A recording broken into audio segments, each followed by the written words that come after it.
sa Katsuteng, Happy Xiaomi Day sa inyo. So ngayon, nandito tayo ngayon sa Boss G Gadget and Accessory Shop. By the way, i-flex natin ngayon yung ating Redmi Note 14. Yan, so kagandahan dito is meron na po siyang 6GB of RAM, 128 yung kanyang storage. By the way guys, tuturo ko sa inyo yung mga gandang features sa kanya, lalo-lalo na po yung camera. Kaya samahan nyo ako, simulan natin to. Let's go! So by the way guys, ito nga pala yung ating Redmi Note 14 guys. So ito, papakita ko po sa ating screen. Ito po siya, by the way meron siya 6.67 inch at naka-AMOLED display na rin po siya guys. So dito guys, supported na rin po siya ng 108 megapixel na camera.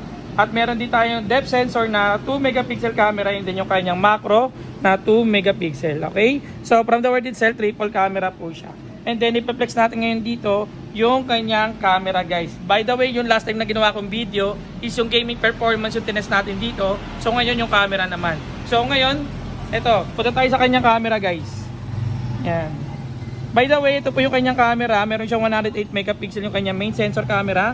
At the same time, meron siyang 3 depth sensor. At the same time, kung sa zoom naman po yung pag-uusapan natin, so supported na rin po siya ng 20 times zoom. So ayan guys, ganyan siya kaganda. Mga ka-Xiaomi, ganyan po kalinaw yan. At di lang nagtatapos dyan mga boss. Meron na rin po tayong video recording. At supported na rin po siya ng 60 frames per second. At at the same time, meron na rin siyang OIS o mas tinatawag nating Optical Image Stabilizer.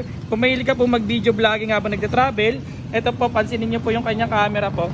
Ayan, napaka-stabilize po niya guys. Ganyan po siya kaganda. Ayan, napakasarap panoorin guys. Hindi, kung shaky hand ka, ito po yung narapat para sa inyo. Ito yung pinaka-affordable na budget na po na para mabili ninyo. So dito kaganda pa rito guys. Supported na rin siya ng dual video. So kung mahilig ka po mag-video vlogging, ito po yung perfectly para sa inyo guys. Tapos pwede pa natin siya laruin, pwede pong ganito at pwede rin po siyang ganito guys. So napakaganda guys. At di lang yun, meron na rin po siyang pro camera. Kung mahilig po kayong maggamit ng DSLR, meron na rin po siyang settings dito. By the way, meron din po siyang WB.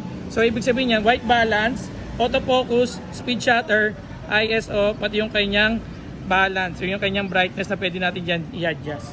At di lang yan guys, ito po meron din siyang documents. Kung mapapansin ninyo guys, ang documents po, ito po yung purposes po niya is pang taking photo ng mga documents, like mga books or mga resibo or what, kung ano-ano pa yan.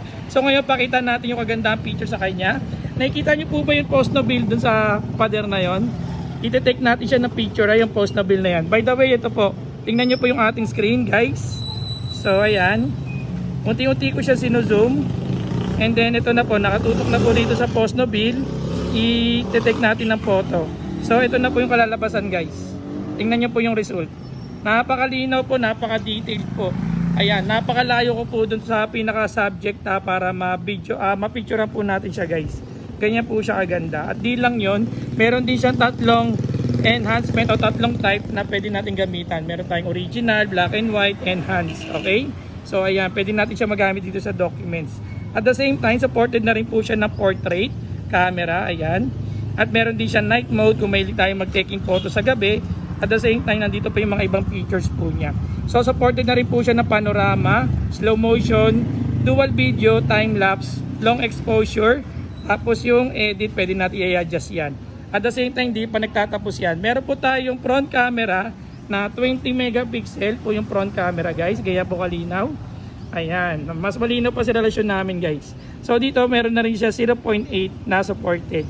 At di lang yan guys. At eto, kapag dinown mo to guys, meron na rin po siyang flash aspect ratio. Ito po yung sukat ng mga ating screen. At the same time, meron din siyang grid lines para malaman natin kung pantay po ba yung pagka-picture natin. And then meron din siyang AI camera, dynamic shots, macro para sa mahilig mag-taking photo ng malapitan. At the same time, meron na rin po tayong timer, shutter type. Dito po pwede ka mamili tap to screen photo and then voice shutter. At the same time, meron din siyang tilt shift para ma-balance po natin yung pag-take ng photo. Time burst o yung ating film frame. Ayan, sa film frame po, every time na mag-take tayo ng photo tulad ng ganito, may kita nyo po yung ating frame. Ayan, may nakalagay na Redmi Note 14, may signature po yan. Ganyan po siya kalinaw guys. Kaya sa mag-a-avail po ng ating device na to, is mabibili nyo lang po yung sa halagang variant is 7,999.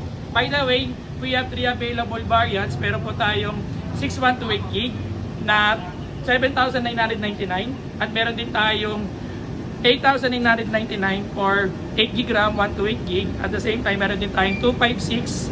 Ang price po niya is 9,999. So ayan guys, may available color din po tayo dito.